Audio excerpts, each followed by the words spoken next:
आप देख और सुन रहे हैं Anwar Shahid YouTube channel. Pakistan steel क्या दोबारा चल पड़ेगा? कौमी इदारा क्यों तबाह हुआ?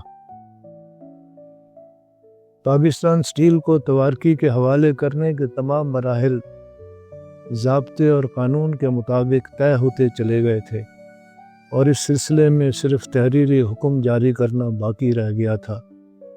लेकिन क्या ये सब कुछ जनरल परवेज़ मुशर्रफ के इशारे पर हो रहा था? उन्होंने इस सिलसिले में वज़ीर आज़म शौकत अज़ीज़ को हिदायत दी थी या नहीं, ये तो शौकत अज़ीज़ साहब को ही मालूम होगा।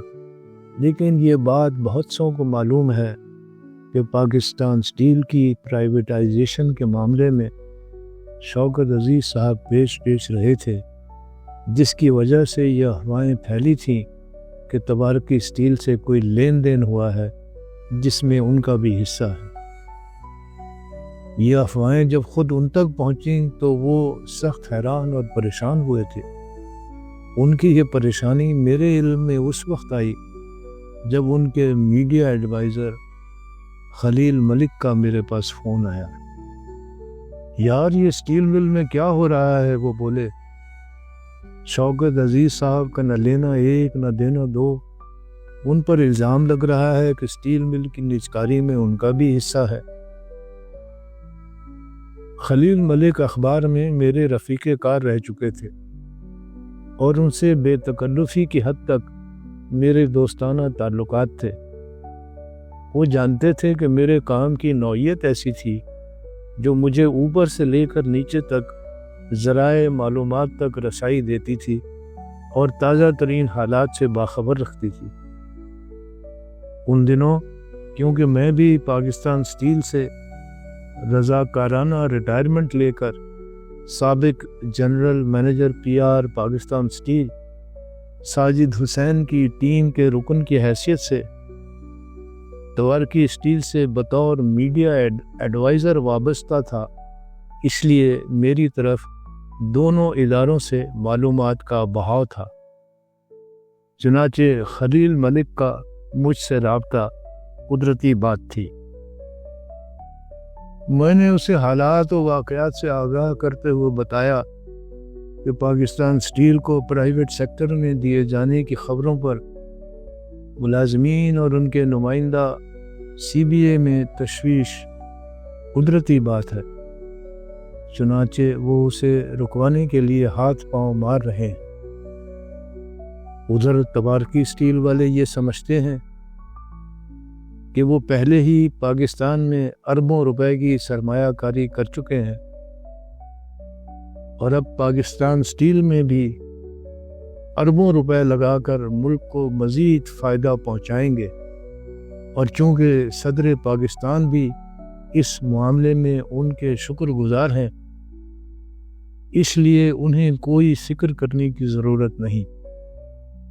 चुनाचे वो निजकारी के ख़िलाफ़ पाकिस्तान स्टील के अंदर से उभरने वाली मुमकिना मज़ाहिमत का न तो इदराक कर सके न इसे अहमियत दी। उन्होंने न तो मुलाजमीन को नौकरियों के तहफ़्फ़ुज़ की यकीन दहानी कराने के लिए पाकिस्तान स्टील की ताकतवर CBA को एतमाद में लिया, न ही पाकिस्तान स्टील के डायरेक्टर्स को अपने साथ मिलाया और न ही इसके चेयरमैन को कोई अहमियत दी।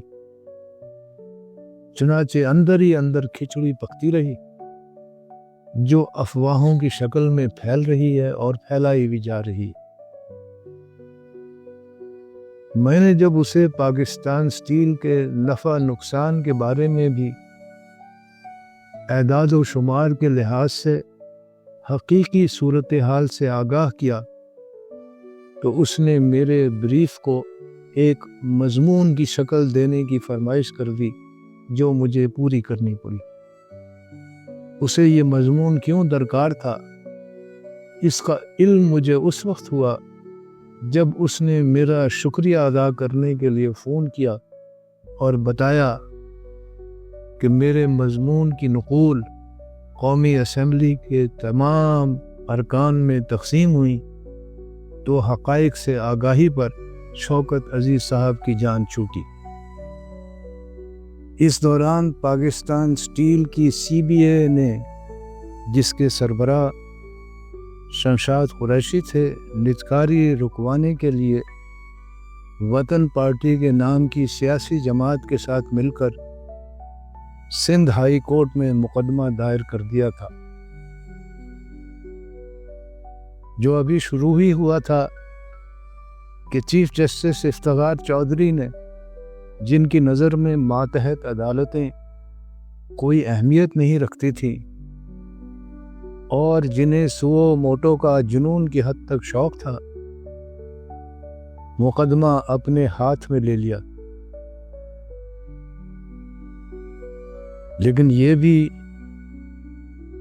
اتفاقاً نہیں ہوا تھا، بلکہ یہ پاکستان اسٹیل میں نجکاری کے خلاف نیچے سے اوپر تک سرگرم عمل عناصر کی کاوشوں کا نتیجہ تھا، جنہوں نے افتخار چودھری تک رسائی کا راستہ ڈھونڈ نکالا تھا، بلکہ انہیں سو موٹو کا موقع بھی یہ خبر چھپوا کر فراہم کر دیا تھا کہ قومی ادارہ پاکستان اسٹیل کوڑیوں کے بھاؤ فروخت کیا جا رہا ہے۔ اگلی قسط میں جانیے ہیرا پھیری پاکستان اسٹیل کی فروخت کے عمل میں ہوئی یا اسے روکنے کے فیصلے میں کی گئی۔